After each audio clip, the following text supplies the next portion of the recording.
Hello दोस्तों, welcome back to my YouTube channel Kartik Guleri में आपका स्वागत है। तो दोस्तों, आज की जो है वो इस वीडियो में हम आपके साथ बात करेंगे हिमाचल प्रदेश वन मित्र भर्ती की डॉक्यूमेंट वेरिफिकेशन की इम्पोर्टेंट बात जो है वो आपके साथ करेंगे कि कौन कौन से डॉक्यूमेंट्स आपने लेके जाने हैं एसडीएम ऑफिस। आपको पता है कि 12 तारीख से जो है वो यहाँ पर वन मित्र भर्ती की डॉक्यूमेंट वेरिफिकेशन शुरू हो जाएगी। तो उसमें जो है वो कौन कौन से डॉक्यूमेंट्स आपने वहाँ पे लेके जाने हैं और कितने कैंडिडेट्स को वहाँ पे बुलाया जाएगा। और अगर आपने फ़ॉर्म दोबारा से सबमिट करवाने हैं, अगर आपका फ़ॉर्म पहले से एप्लीकेशन फ़ॉर्म के साथ अगर रह गया है तो आप दोबारा क्या लगा सकते हैं, वो भी बात की चर्चा करेंगे। अगर आपके डॉक्यूमेंट एक्सपायर हो चुके हैं तो उस बात पर भी हम आपको बताएंगे कि आपने क्या करना है अगर आपके डॉक्यूमेंट एक्सपायर हो चुके हैं, क्योंकि इस भर्ती को कंप्लीट 1 साल हो चुका है। तो इन सभी बातों पर चर्चा करेंगे। तो सबसे पहले यहाँ पे आप देख पा रहे हैं कि मैंने यहाँ पे एक कॉल लेटर, काउंसलिंग लेटर जो है वो वन मित्र कैंडिडेट का खोला हुआ है। तो यहाँ पर जो है वो इनकी डॉक्यूमेंट वेरिफिकेशन 12 तारीख को है 10 बजे। और यहाँ पर जो है वो इनका यहाँ पर कौन कौन से डॉक्यूमेंट्स इनको ओरिजिनल और तीन सबसे पहली बात कि जो डॉक्यूमेंट्स आपने ओरिजिनल लेके जाना है उसकी तीन फ़ोटोकॉपीज़ आपने लेके जानी है। कितनी फ़ोटोकॉपीज़ लेके जानी है? 3 फ़ोटोकॉपीज़ उनके साथ लेके जानी है। ओरिजिनल तो लेके जाना ही है।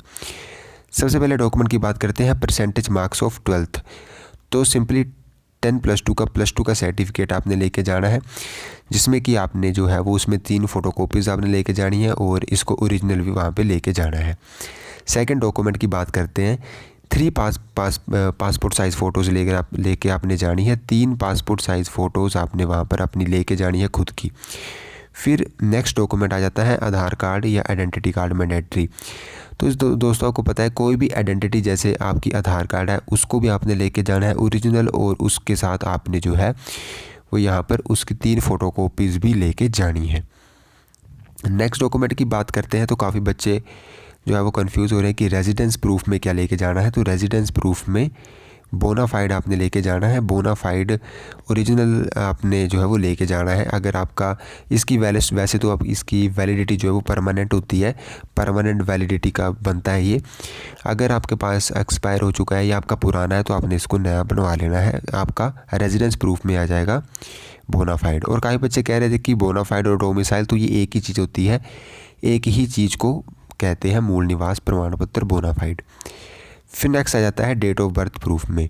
तो दोस्तों, डेट ऑफ बर्थ प्रूफ में आप अपना 10th का सर्टिफिकेट लेके जाएंगे। 10th का सर्टिफिकेट आप अपनी डेट ऑफ बर्थ प्रूफ के लिए लेके जाएंगे, जिसमें कि आपने इसकी 3 फ़ोटोकॉपीज़ लेके जानी है और ओरिजिनल भी इसको लेके जाना है। फिर नेक्स्ट डॉक्यूमेंट आ जाता है ईडब्ल्यूएस और बीपीएल कैंडिडेट्स। अगर आपने ईडब्ल्यूएस से फॉर्म भरा है या बीपीएल से फॉर्म भरा है तो ढंग से बात सुने। ईडब्ल्यूएस की वैलिडिटी जो है वो 1 साल की होती है, और 1 साल में अगर आपका, दोस्तों पता है आपको कि इसकी भर्ती को 1 साल हो गया वन मित्र भर्ती को, तो अगर आपका एक्सपायर हो चुका है तो उसको आपने नया बनवा लेना है और नया जो है वो वहाँ पे लेके जाना है। एक्सपायर वाला फॉर्म वहाँ पे लेके नहीं जाना है, आपने इसको नया बनवा लेना है। आपने जो है वो तहसील से या फिर आजकल तो कैफ़े में ही ये बन जाता है। तो ईडब्ल्यूएस का सर्टिफिकेट आपने बना के ओरिजिनल लेके जाना है और इसके साथ फ़ोटोकॉपीज़ भी लेके जानी है। बीपीएल का सर्टिफिकेट आप अपनी पंचायत से ले सकते हैं। 6 महीने की इसकी वैलिडिटी होती है। एक्सपायर हो चुका है तो दोबारा से आपने वहाँ से ले लेना है। सेक्रेटरी जो है वो इसे अप्रूव करके देता है। यहाँ पर आपका 6 महीने की वैलिडिटी होती है। बीपीएल का सर्टिफिकेट पंचायत से आपको मिलेगा। फिर आ जाता है SC ST OBC। तो जिन बच्चों ने SC ST और OBC कैटेगरी से फॉर्म को भरा था तो उन्होंने जो है वो SC ST OBC फॉर्म भी लेके जाने। अगर आप SC कैटेगरी से तो SC का लेके जाएंगे, OBC से है तो OBC का, और ST से है तो ST का। इसकी भी 1 साल की वैलिडिटी होती है। तो इसका भी अगर आपका एक्सपायर हो चुका है तो आपने नया बनवा लेना है। ये भी आपका सिंपली आज यहाँ पे ई-डिस्ट्रिक्ट की वेबसाइट से बन जाता है। सिंपली घर बैठे ही ये बन जाएगा आपका। तो इसको बनवा लेना है, ओरिजिनल इसको लेके जाना है। अगर एक्सपायर हो चुका है तो इसको एक्सपायर वाले को नहीं लेके जाना है, आपने जो है वो नया बनवा लेना है। SC ST OBC कैंडिडेट्स के लिए कहना चाहूँगा कि ये आपका इंपॉर्टेंट डॉक्यूमेंट्स है, तो इसको ओरिजिनल ज़रूर लेके जाएं और वहाँ पर जो है वो सबमिट करवाएं। फिर नेक्स्ट आ जाता है NCC NSS और Bharat scout and guide and medal winner. तो अगर आपके पास ये होगा तो आपने ये लेके जाना है। NCC का है, NSS का है, किस चीज़ का भी है तो आपने लेके जाना है। अगर आप विडो, डाइवोर्स, ऐसी सिंगल वूमेन है तो ये भी सर्टिफिकेट बनता है। सारे सर्टिफिकेट तहसील ये डिस्ट्रिक्ट वेबसाइट से बनते हैं, तो वहाँ से ये आपने, अगर आपके पास ये है तो आपने लेके जाना है। और सिंगल डॉटर और ऑर्फन है तो ये भी आपने लेके जाना है। तो कुल ये 10 डॉक्यूमेंट्स हैं जो कि आपके ज़रूरी है, जिसमें मैंडेटरी कौन कौन से हैं वो सुन लें आप, जो कि आपको लेके ही जाने हैं, जिसमें कि 10+2 का आपको लेके ही जाना है, ओरिजिनल सर्टिफिकेट, और 3 पासपोर्ट साइज़ फ़ोटोग्राफ आपको लेके जानी है। आधार कार्ड मैंडेटरी है, ये लेके जाना है आपने। रेजिडेंस प्रूफ मतलब बोनाफाइड सर्टिफिकेट, ये भी मैंडेटरी है, ये भी आपने लेके जाना है। बाकी डेट ऑफ बर्थ प्रूफ में आपने 10th का सर्टिफिकेट लेके जाना है, ये भी मैंडेटरी, तो ये भी आपने लेके जाना है। बाकी जो जिसमें इफ़ एनी लिखा है, जिस सर्टिफिकेट में इफ़ एनी लिखा है, वो सर्टिफिकेट ऐसे हैं अगर आपके पास है तो आप ले जा सकते हैं, बट जब आपने फॉर्म भरा था तब आपने लगाया, तभी ले जा सकते हैं। अगर आपने अब सोच रहे कि अब मैं दूंगा, तो अब आप जो है वो इस डॉक्यूमेंट्स को नहीं लगा पाएंगे। तो ये कुछ आपके डाउट्स थे और हमने जो है वो क्लियर करने की कोशिश की है।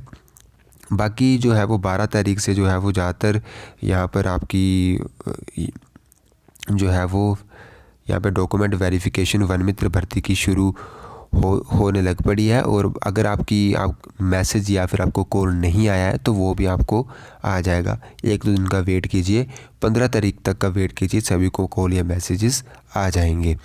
तो यही आपको बताना था। और ये कुछ डॉक्यूमेंट्स हैं जो कि आपने लेके जाना है। और यहाँ पे क्या देख पाएंगे कि नोट में भी लिखा है, only those documents will be considered for the evaluation which has been claimed. जब आपने अप्लाई किया था वैकेंसी के लिए, तब आपने जो डॉक्यूमेंट्स लगाए थे वही आप ले जा पाएंगे। अगर आपके पास, आप कई बच्चों के कहते हैं कि मेरे पास NSS अब आया है, NCC अब आया है, तो मैं क्या ले जा सकता हूँ? नहीं, जब आपने फॉर्म भरा था तभी अगर आपने अटैच किया है तो तभी आप इसको ले जा सकते हैं। तो ये कुछ अपडेट्स आपको दे रही थी। आई होप वीडियो आपको अच्छी लगी होगी और डॉक्यूमेंट्स के लिए आपका डाउट जो है वो क्लियर हुआ होगा। सो आज की वीडियो में इतना ही। Thank you for watching.